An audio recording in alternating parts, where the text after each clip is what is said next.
This is a product video for CheetahWrap, and here are the details. Film type, cast, color change film, roll width, 60 inches, roll length, 75 feet. It comes in 45 colors, the thickness is 3 mil, and the uses, cars, motorcycles, and boats. The first step in getting a vehicle ready for a CheetahWrap is to remove the hardware. Focus on lights, mirrors, molding, and emblems. Next, make sure the workspace temperature is above 70 degrees Fahrenheit. Sweep around the car to remove the dirt from the hardware removal. Then it's time to clean the car. It's a good idea to air compress or steam the edges, then wipe down the car with a gentle cleaner, clay bar, then degrease it. Next up, measure the panels, label them, so it makes for an easy, straightforward install. Wheel well covers are always a good idea, and when done cutting, place the roll on the plastic end so it doesn't get dirty. Now let's focus on the properties of the wrap film. Both the matte and gloss finishes have an adhesive that slides easily across the surface.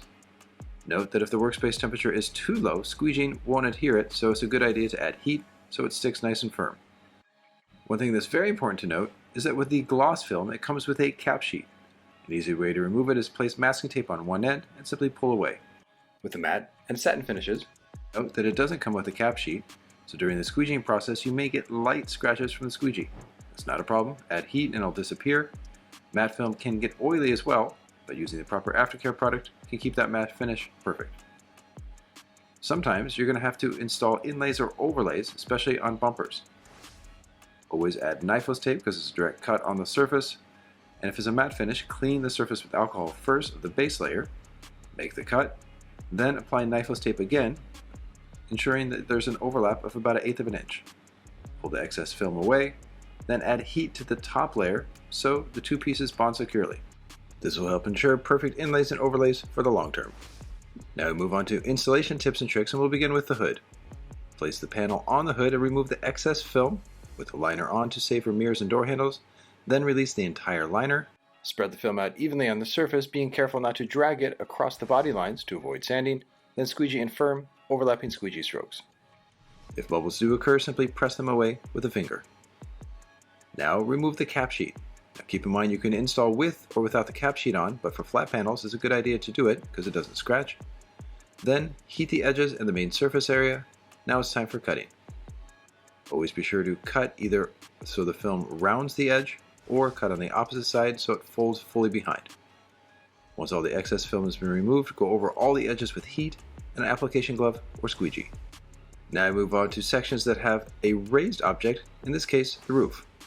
So a good idea is, if the antenna cannot be removed, make a template first, then prep the surface, then use the template to cut a hole in the roof panel. Once everything's set, release the liner once it's in position, then remove the cap sheet once the first squeegee stroke is made. Apply a slip solution to the buffer so the squeegee slides and glides so it doesn't scratch the gloss film. This is because the cap sheet has been removed. Then finish off the section around the antenna and wipe it down. For the front fender, which has a moderate curve, remove the excess film with the liner on again to save for mirrors and door handles.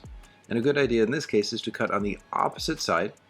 The reason for this is it allows the film to fold over the top section for full coverage and extra long-term hold. Now we move on to the front door and back fender. Instead of applying the entire side in one piece, it's a good idea to remove the excess film at the back and then cut the door out so you can apply these sections separately. This makes the installation process much easier and straightforward. For deep recessed areas, like on the door handle cup, heat the film, then form it in with the application glove, working from right to left or left to right. And as you'll find, due to the thinness of CheetahWrap, that it conforms easily to deep recessed areas and, later as you'll see, to compound curves.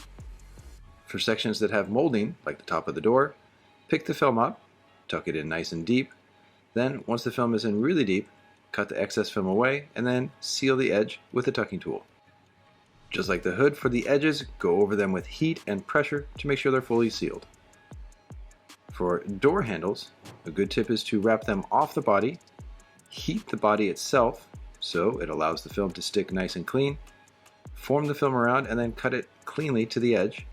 Then on the back side, tuck it in with the CheetahWrap tucking tool.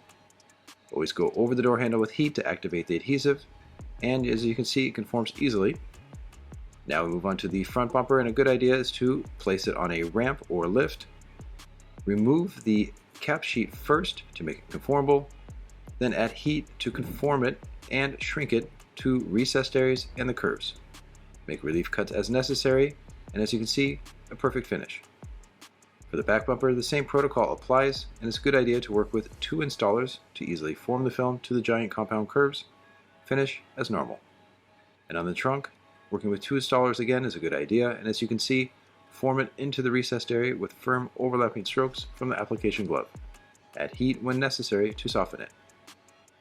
Always when cutting on extreme curves, like this trunk, angle the blade away so the material wraps farther around side the edge. Pull away with a free hand so it cuts cleanly, and immediately add heat, not only to just the edge, but also add heat to the recessed area. This will ensure that the film holds the surface, especially if the workspace is cold. So, once the entire install is complete, it's a good idea at the very end to go over all the edges and recessed areas with an IR thermometer and the heat gun to do what's called post-heating. For CheetahWrap, the post-heating temperature is 175 degrees Fahrenheit. Be extra thorough during this process because this will help ensure long-term hold on edges and recessed areas. And keep in mind that with CheetahWrap, a good idea is to customize your car. In this case, adding matte black on top of the gloss green. This creates a nice custom effect, and it's always a good idea to do this before applying aftercare product to the main surface. For the aftercare product, make sure you use one that is specifically made for vinyl. Use a high-quality microfiber towel and wipe down the entire wrap to remove any handprints.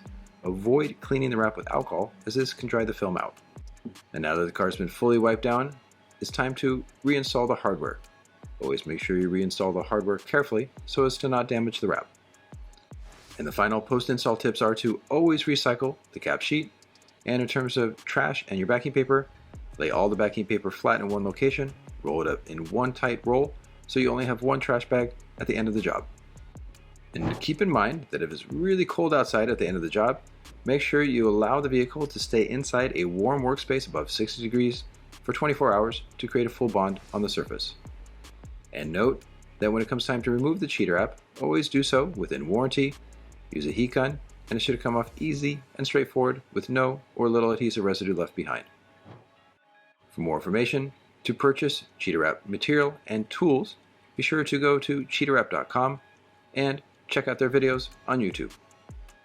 This video has been proudly produced by the Wrap Institute.